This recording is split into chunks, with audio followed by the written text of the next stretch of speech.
So you voiced over 500 characters. Some of them Six are now. awesome. Yeah. So your bio needs updating. It's growing even as we sit here.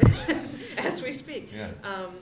But some of them are really like close together, like Ansem and Terra Xehanort and Yeah. Joseph, Old Sif, and even older Old Sif. So how do you differentiate the like really close ones? I really love doing Joseph. Joestar is one of my favorite characters. I love doing him, and I'm actually starting to look like him, which is scary. But You should cosplay as him.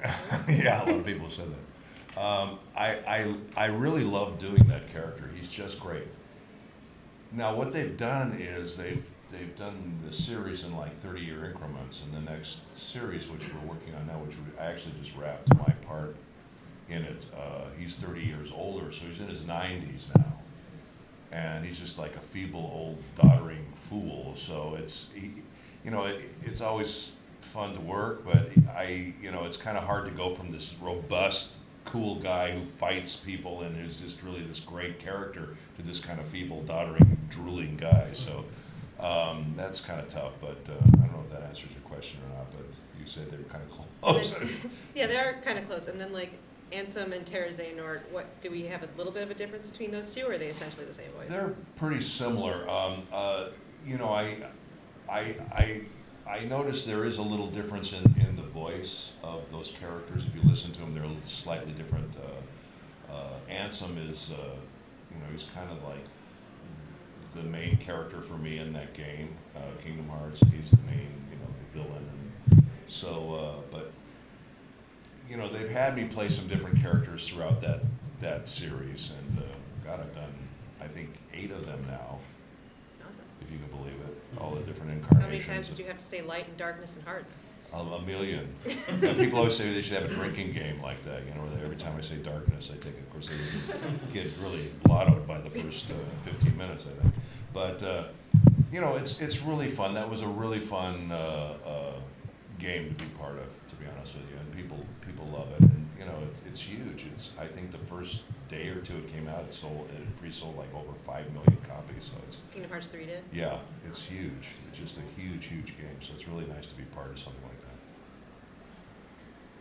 Yeah. As a veteran actor, what are your thoughts on the changing face of anime as it steps out of its subcultural roots and into more of a mainstream pop culture role? Well, I think it's kind of cool. I think that when anime first started, the real hardcore anime I'm talking about, it had kind of a limited fan base, and I think that now it's I think a lot of people are really getting into it. A lot of people that were never into it before are really into it, and I see it influencing all kinds of stuff. And you see it influencing Disney. You see it influencing all kinds of stuff, where it used to be the other way around, where they were kind of influenced by those things, and now it's kind of coming full circle, where American animation companies are being influenced by the anime, and I think it's pretty cool. It's also a testament to how wonderful these stories are that these guys come up with, and I think that's really why all this stuff's so popular, to be honest with you. It's because they come up with these incredible stories that are very different than what we grew up watching as kids' cartoons. I mean, our stuff is pretty linear when you look at it, pretty formulaic, but they really push the envelope. They really ask the tough questions, and I think people really like that, and I think it's really engaging, and I think that's why they have such a devoted fan base, and it's growing and growing all the time, which is great. When we first started doing this stuff a million years ago, I worked on Robotech. That was one of the first big things I worked on. Nobody really knew. They said, "Oh, it's some silly little cartoon show that," and then it blew up, and it's like they put it on network television. It blew up, and it's like it's been just growing leaps and bounds ever since. So it's pretty cool. I think it's wonderful. Yeah. Thank you. Sure.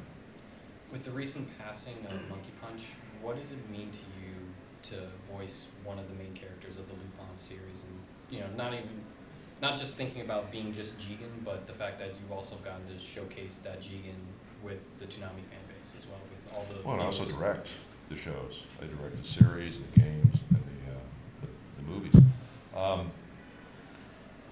Yeah, that was really sad. He was really quite a character. I actually got to meet him one time. The first Lupin encounter I had, let's say I was directing the Red Jacket series. That was about maybe 15 years ago. And out of all the shows I worked on and directed, I thought, wow, this is such a cool show. I hope, because we were working with a series from the 70s, and it looked like it was from the 70s. You know, it was kind of an older incarnation of that show. So I was always hoping that if I would love to do it again with a more, more modern, updated animation, and that's what happened. We got this, and it was so bizarre. It was really kind of by a mistake that I got it. Kind of, it's, you would think they would seek me out, but it kind of just fell in my lap by accident, actually. So I said to them, I'd like to bring back the original cast, and they made us all re-audition for our roles again, because they thought we were all decrepit and old now, we sounded different, but we all sounded exactly the same. So we did that, and the show went on Toonami, as you know, is one of the top-rated shows on Toonami, that and JoJo's Bizarre Adventure are 2 #1 shows. So because of that, they did another series, which I just finished directing, another Blue Jacket series, and I've done, I think, 3 movies since then that I've directed and played Jigen in. And I mentioned earlier, Monkey Punch came when we were doing the Red Jacket series, and he's about this tall. He's about this tall, and I stood up, and he like freaked out. And they took some pictures, and I said to them, I said, can you make sure I get those pictures? They never sent them to me, unfortunately. I wish I had those. But yeah, it was really cool to meet him. I mean, because he really created a cool thing. And he and I share a love of James Bond, and that's really, a lot of this stuff from Lupin is James Bond influenced or inspired. So that was really cool to be part of that, and to know that he really loved that too. And we kind of enjoyed that. Shared that, but yeah, I was very sad to hear that, and it just, God, it's that's the thing about the longer you live, the more people that pass away, unfortunately. So it's kind of the reality of life. Isn't that great? Any other? Yes.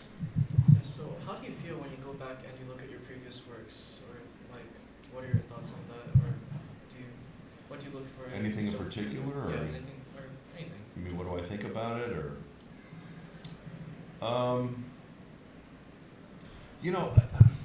Honestly, I don't have a lot of time to watch stuff I'm in. I mean, there's a few things that I'm in that I kind of watch. Like, I did watch JoJo's Bizarre Adventure just because it was really interesting. It was such an interesting thing. It was so different than anything I've ever done before. And I just, a lot of times we just go in and do the voices or do our work and leave, and that's the end, and I never see it. But this particular thing really kind of piqued my curiosity, so I watched, and I really liked it a lot. As far as going way back and seeing stuff,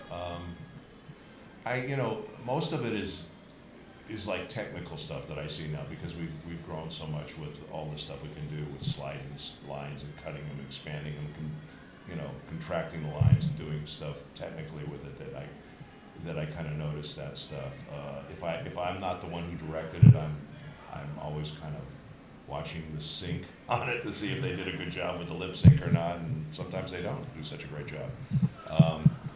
So those are things that I kind of look at if I see some old stuff that I'm in or whatever, but I do love, like I say, once in a while I'll be able to, like this, we have Mortal Kombat coming out on the 23rd. I play Raiden in that. I'm really excited about that game. The game looks awesome. The animation in that looks just amazing. And that's kind of the cool thing. You're able to watch those movie vignettes on YouTube, so I can just watch it, because I'm not really a gamer. I don't play this game, I'm terrible at it. But I get to watch those vignettes, and some of the things it's astounding, the animation on those things. So that's cool, that's fun. Yeah. What has been some of your favorite reactions, like interactions with fans? Because I imagine, because you voice like a villain in one and a hero in another, like they treat you differently. The fans are great. I have to say, the Kingdom Hearts fans are amazing. They just go nuts over anything Kingdom Hearts, which is really nice. That is very true. I was at a Chicago con. I think it was ASIN. It was ASIN, and I had a young woman approach me and asked me to come to her Kingdom Hearts panel. It wasn't on the schedule, and I said, well, when's your panel? And she said, at midnight. I said, at midnight? I said, well, I'll see, you know, if I'm still awake, let me see if I'll come and do that. And then I went back in my room, and then I'm like, you know, I'm lying in bed, and I'm looking at the clock, and it was midnight.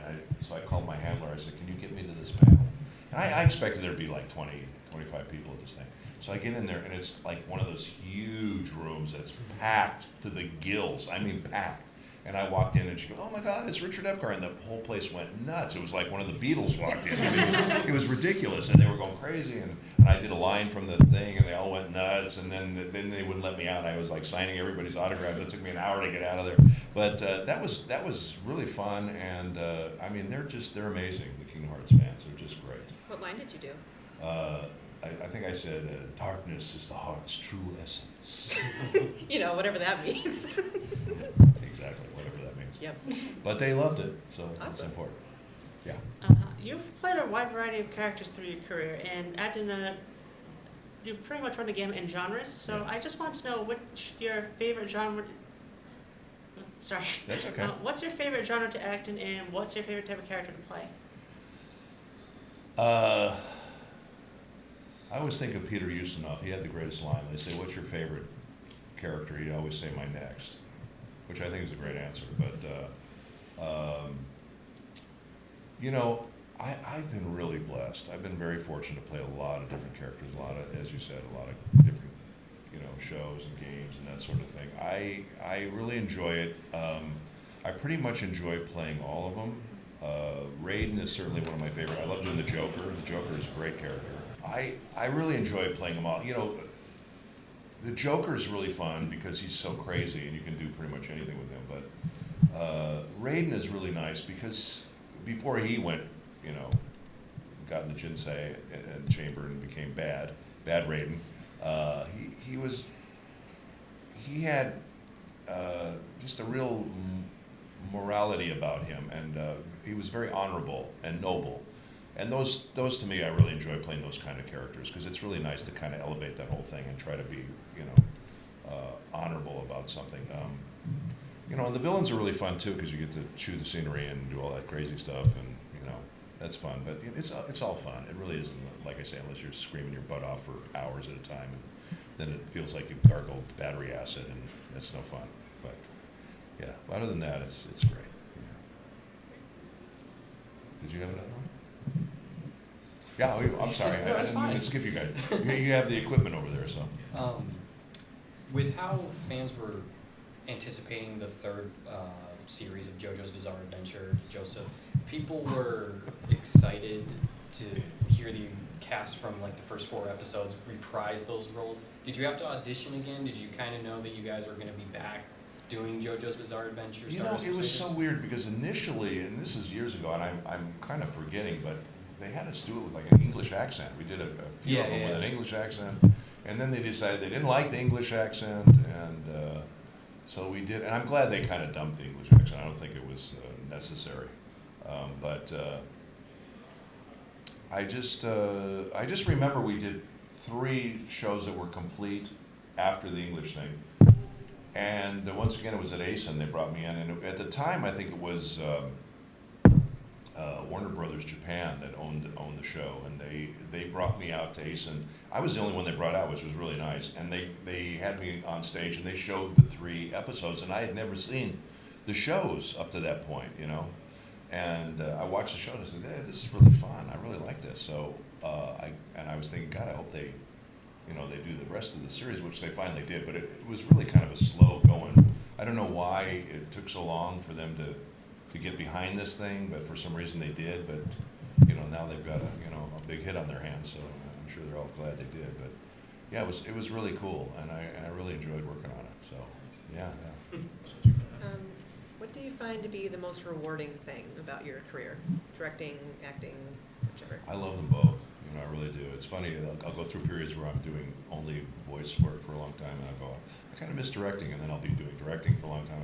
I kind of miss acting. But you know, it's really. Listen, I'm very, like I said, I'm very, very fortunate. I get to do something I really love, and I have fun, and you know, not everybody can say that about their job, that they really enjoy it, you know, and they're you know.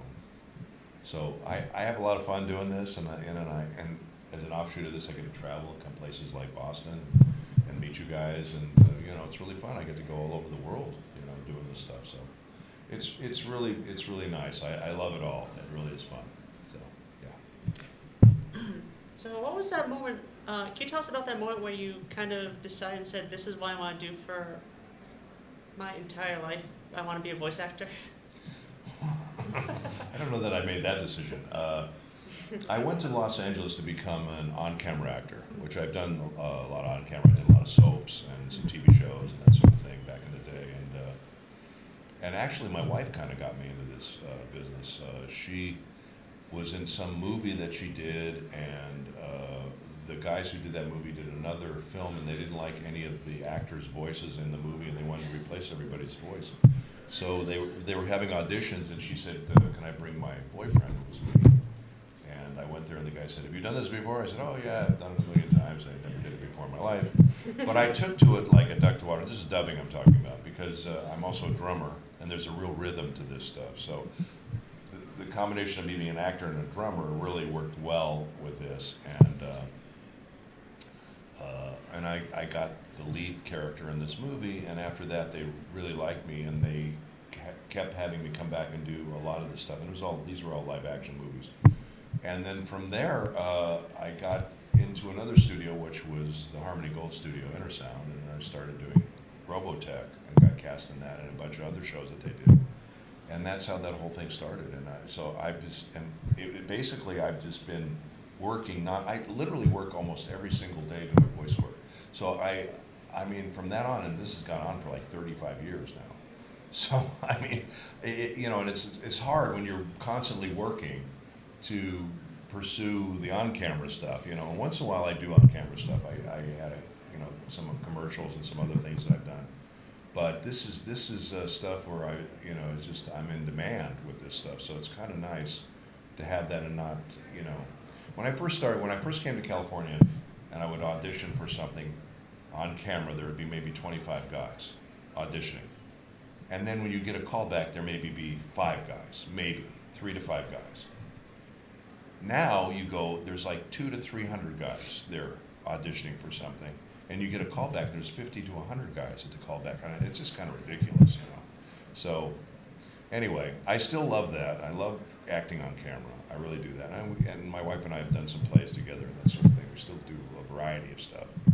And my wife wrote a sitcom that we shot the teaser for with Stephen Tobolowsky. He's in it. I don't know if you know who he is, but he's in a lot of stuff.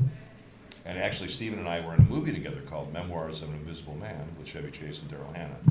So we still do a lot of the on-camera stuff. But the bulk of my work is voice acting, and it's fun.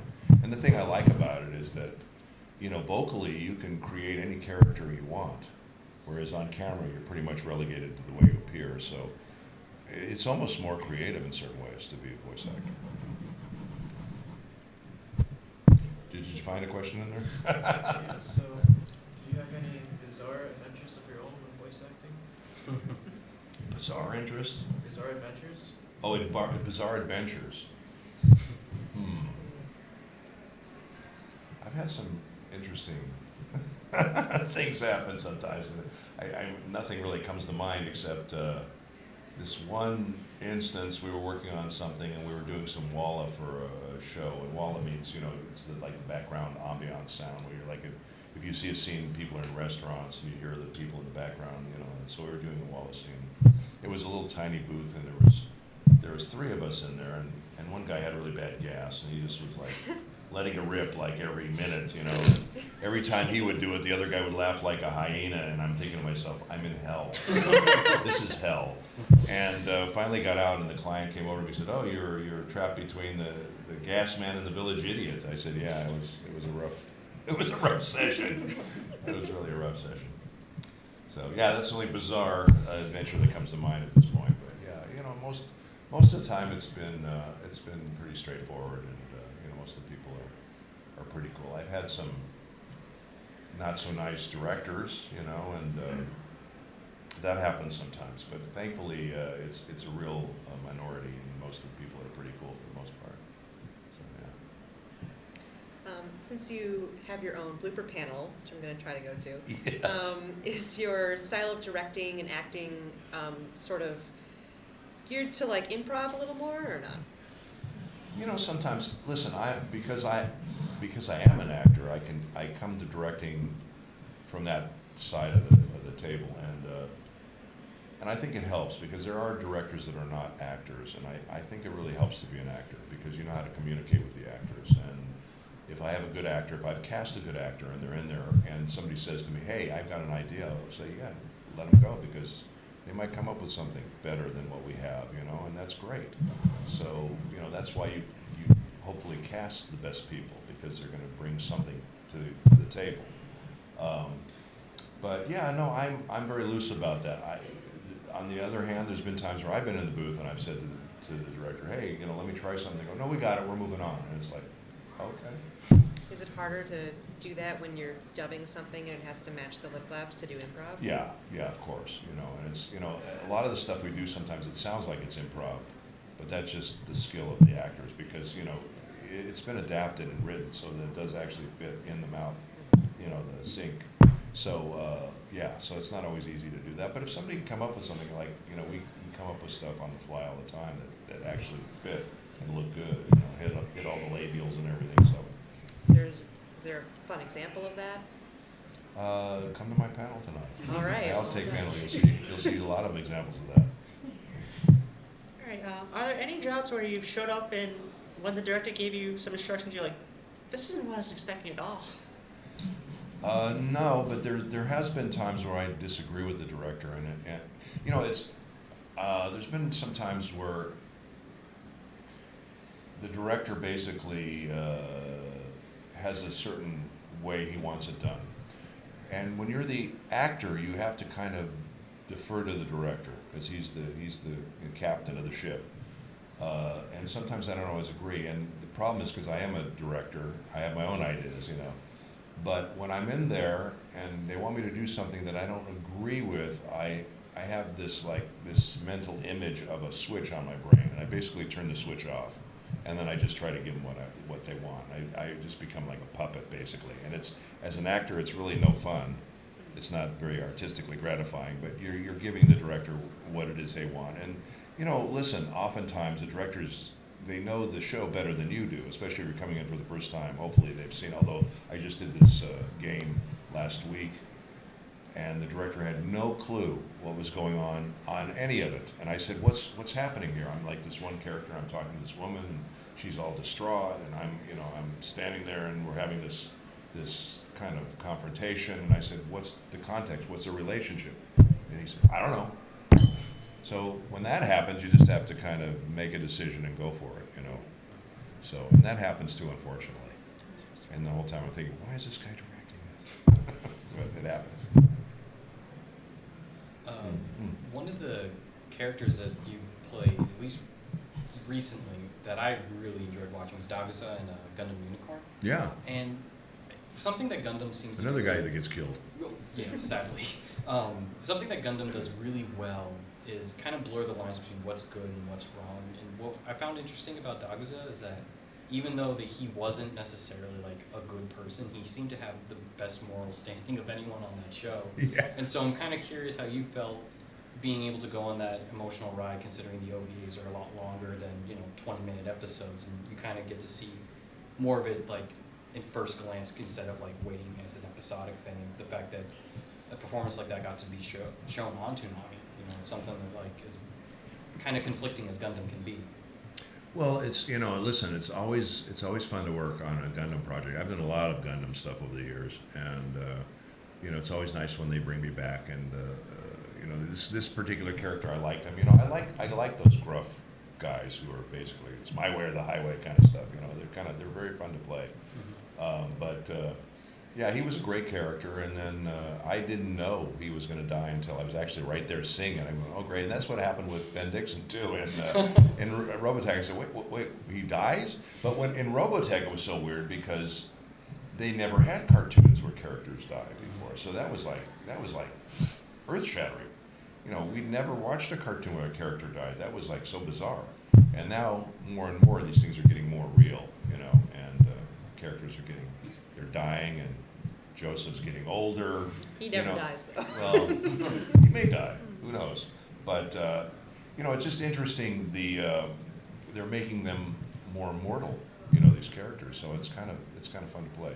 He was a great character. I love playing him. He was really fun. Yeah. Speaking of mortality, how does it feel to grow with your roles throughout a long-term period, such as, you know, characters that you continue to reprise or roles that you I love it. It's like, you know, Jigen is one of my you know, long ongoing characters. I love playing him. You know, and he's really fun. And I feel like he's, you know. There's a bunch of characters I feel really close to those characters. Jigen's one of them. Bato is one of them. Ghost in the Shell. Raiden is certainly one of them. I keep coming back. It's really nice when you keep coming back to do these characters. It's just really great. I love it. It's, you know, it's like riding a bike. You know, it's very easy. It comes back. It's like putting on a nice, comfortable coat that's worn in. You know, you get to wear it all over again. So I love that. And you know, it's always, thankfully I haven't had this happen to me a lot, but it's, you know, when it does happen, it hurts because, you know, you become attached to these characters, you know, but they're not your characters, you know, it's like any character. People always ask me, it's like, you know, with Mark Hamill doing Joker and I'm doing Joker, and they always ask me about this stuff, and it's, you know, and the reality is, listen, you know, Mark or I don't really own this character. You know, DC and Warner Brothers owns the character, and they can do with it what they want to do with it. And but you know, you do get attached to these characters, and you love the characters, and you want to continue playing them. So anytime I get a chance to, and recently I just got to do the Joker again, and I'm thrilled every time I get to do him. You know, it's really fun. So and Raiden and any of these long-term characters when they bring me back to do is just great. I love it. So yeah, you know. Since you've been in the anime industry, you know, since Robotech, really, really early, how Since has... the dawn of time. Sorry. That's right. Sorry, I made you feel old there. No, I didn't no, mean no. to. I'm making you feel old. So, since then, the anime industry has, of course, changed a whole lot. So, Yeah. what have been some of the big things that you've seen that have changed over time? You know, obviously, I think the animation has really improved tremendously, and like I say, you know, it's interesting. The characters are becoming having more mortality to them, and they're making it more, in some cases, more realistic. In some cases, more fantastic. It just depends on what the show is, but you know, I mean, it's mostly the technical end of it that's changed. I mean, the stories have always been great, and they've always come up with some really good stuff. So that's always fun. And then there's some kind of dopey ones too. To tell you the truth, there's some silly ones out there that people really love, but you know, We won't comment on those. yeah, we won't comment on those ones. Do you think you could pass the Mel Blanc test, where an actor portrays a character imitating another character of their own? Yeah, I think I could do that. I think I could do that. Who would you say you could do with that with? You mean be a character Mm-hmm. who's impersonating another character that I do? Right. That would be fun to do that, actually. I don't know. I could probably do that with a lot of my characters. You know, especially the ones that sound exactly like me. It wouldn't be that tough. Like I could do Jigen doing Bato. That wouldn't be tough at all. They sound very similar. Yeah. For an old show from Toonami that a lot of people have grown to love, thankfully Discotek has rescued it and it'll be released, BoBoBo. How do you prepare for... BoBoBo-Bo-BoBo. How do you prepare for anything like that, honestly? Because that's one of the zaniest things I think anyone's ever seen, still to this day. Yes, you have to be stoned or drunk to watch that show, I think. Well, that's kind of a funny story, actually, because they asked me several times to do the show, and I turned them down. I think I turned them down like 5 times. They really wanted me to do it, and at the time I was super busy doing a bunch of other stuff, and I just really had no time. And the only way I could do that show was recording on the weekends. That was the only way, because I was just so booked with other stuff, and they just kept calling me and bugging me and saying, we really want you to do this character. We've had other people in, nobody is BoBoBo but you. And this is great. Great. I don't know if that's a compliment or not. But anyway, you know, I finally agreed to do it. I'm really glad I did. It was really a fun show. And actually, BoBoBo, I have some outtakes from BoBoBo, although it's so silly because who can tell? You know, I mean, it's such a crazy show, you can't tell if it's an outtake or not. You know, it's just nuts.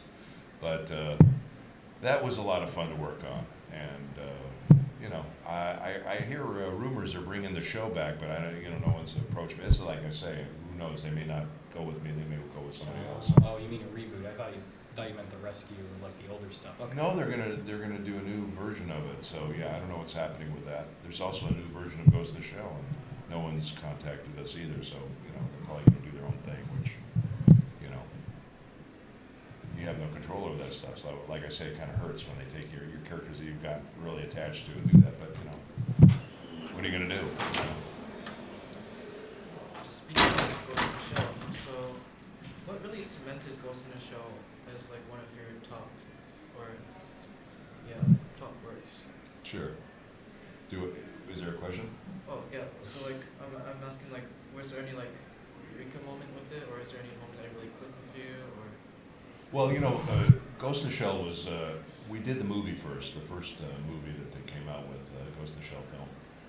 And I just fell in love with this character. I just thought, God, this guy's perfect for me, because, you know, he's this big, tough guy, but he's actually got a really good heart, and he has a wry sense of humor. I mean, everything about the character, I thought, wow, this is very close to me, you know. And he was really fun to play. And then I didn't think anything of it. And then literally like 2 or 3 years later, I got a call from the studio. They said, hey, we have a Ghost in the Shell series. And I thought, oh, that's great. And they said, we'd like you to audition for it. I said, what? They said, yeah, we'd like you to come in and audition. I said, oh, okay. I'm thinking, you sons of bitches. And I'm going, just give me the part. So anyway, I went in and auditioned. There was a bunch of guys, like about 200 guys auditioning for this thing.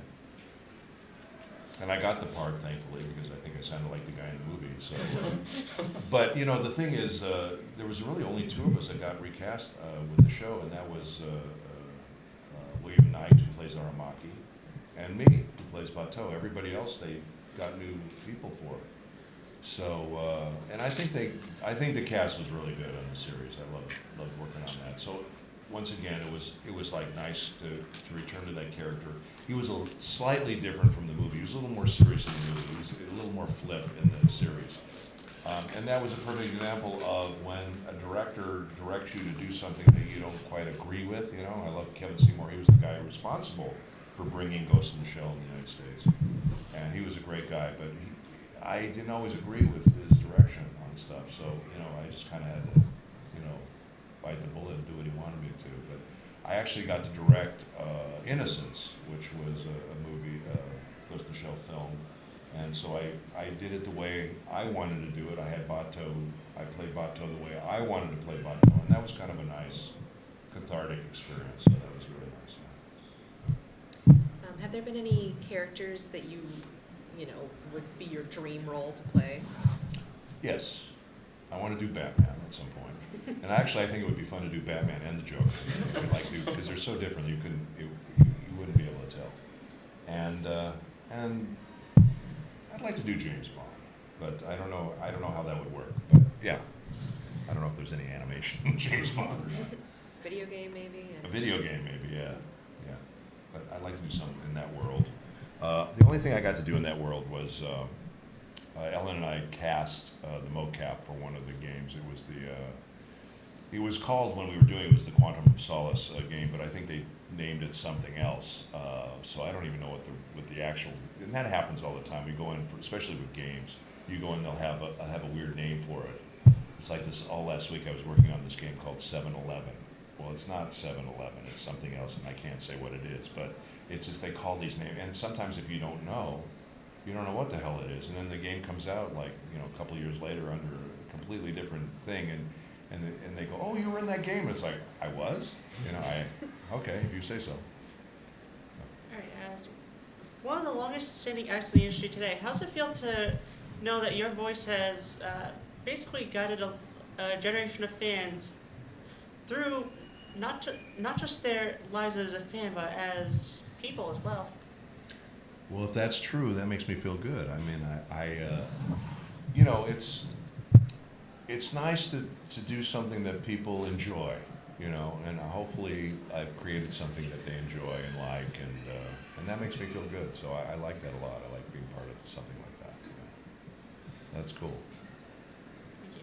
Yeah, thank you. Yeah. How excited do you personally get when a show that you've worked on, whether it be directing or acting, gets to be showcased on Toonami, Adult Swim, to be, you know, showed to like millions of people? Like, Yeah, do that's you just great. get as excited as the fans do? Oh yeah, no, it's great. We love it, you know, and you know, we were just especially excited about Lupin III when the Blue Jacket went on and did so well, because you know it's an older show, and I'm going, are people still gonna like this? You know, are they still gonna watch the show?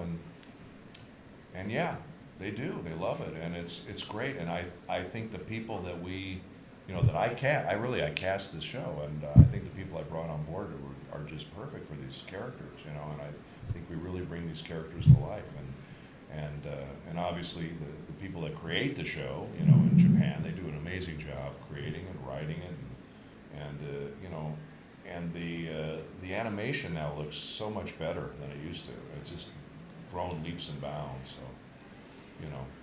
So Monkey Punch's creation lives on, you know, and that's good. And you know, we're trying to do the best we can with it and keep his legacy alive. So yeah, it's really fun to work on those shows. I just really love those characters. I know many are excited for more Lupin. Hopefully we'll get more. Yeah, you will. You're going to get another Blue Jacket series, and then another at least 3 more movies, and then another series. So there's going to be a lot of Lupin, believe me. You know, there's like a real long dry spell of Lupin. Now there's going to be a glut of Lupin. So you know, you may get sick of Lupin after a while. But yeah, there's going to be a lot of Lupin, and we're really excited about it. So, and I'm going to direct all of it. So that's really great. Good. Yeah. So you mentioned, I guess, directing yourself. Uh-huh. And so, like, how is that relationship when you're your own director? It's great because we agree on everything. So like, how does that affect your, or like, how you work on it?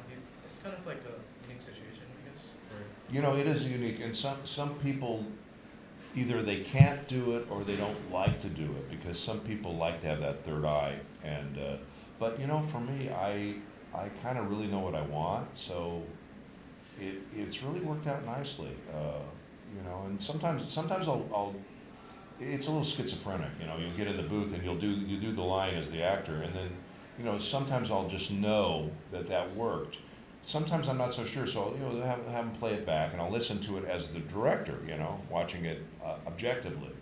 So you kind of have to be able to slip in and out of that, and be you know, able to do that. But I really like it a lot. A lot of people say to me, "Oh, how can you do that? It's so crazy," you know. But I actually really like it. You know, and the thing about directing too is you have all the control. So, you know, when you're acting something, you're a piece of the puzzle. But when you're directing something, you're putting the puzzle together. So it's kind of nice to be able to do both of those on a project. I really do enjoy it. It's a nice thing to do. So yeah, I like it. I get to work with one of my favorite directors. So. Yeah.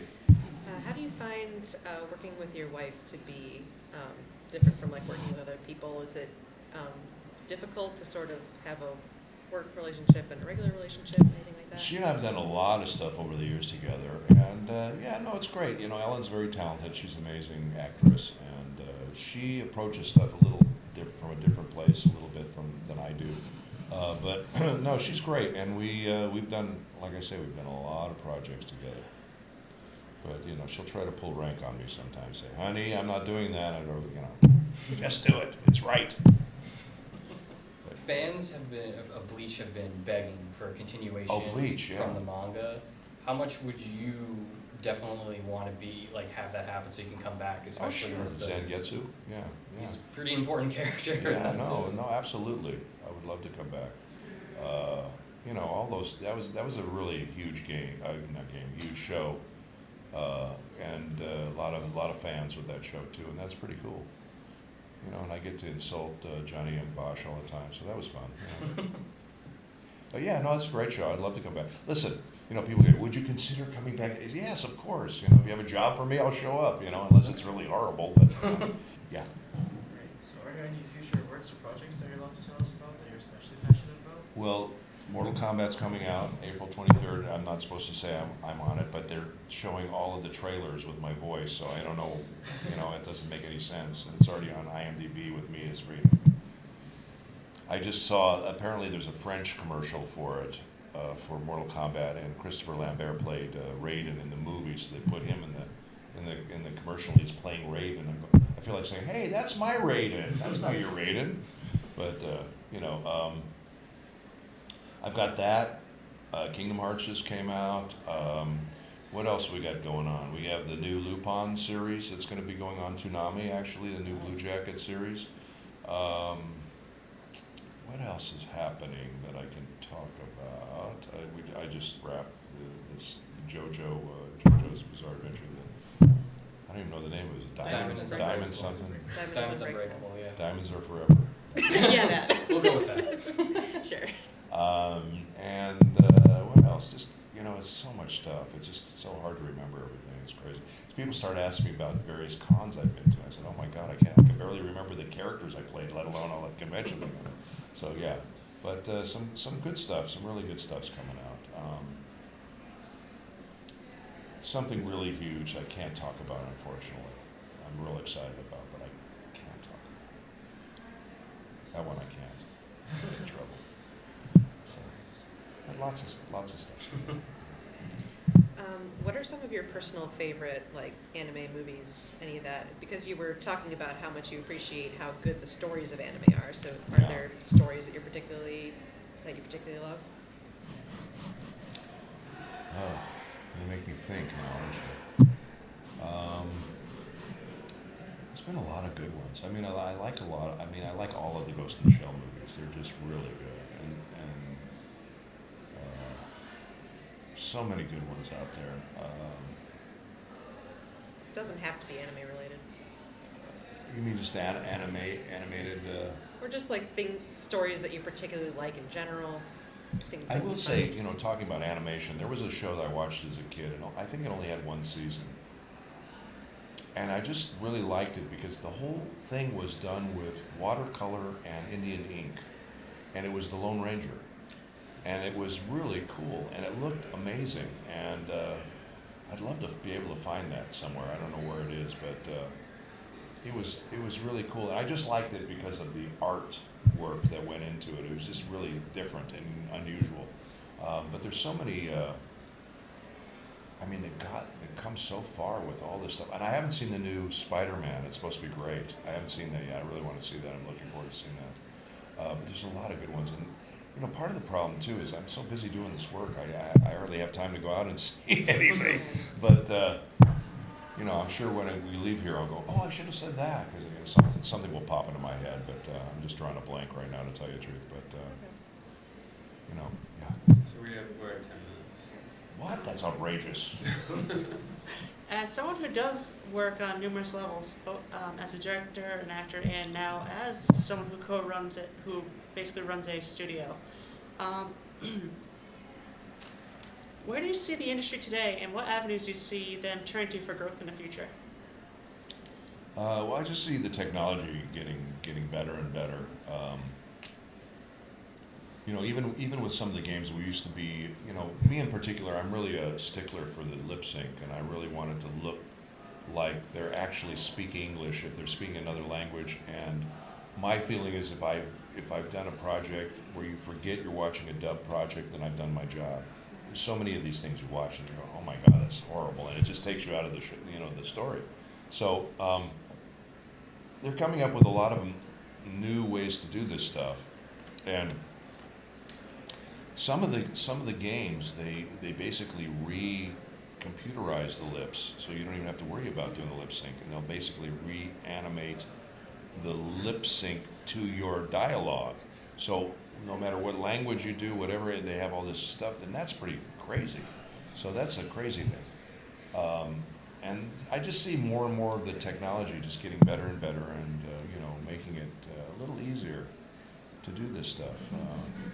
It's not easy. It's, you know, unfortunately, it's very very time-consuming and intensive work when we do this. It's really, really intensive. People don't have an idea how hard we work at this stuff to make it look right and sound right, and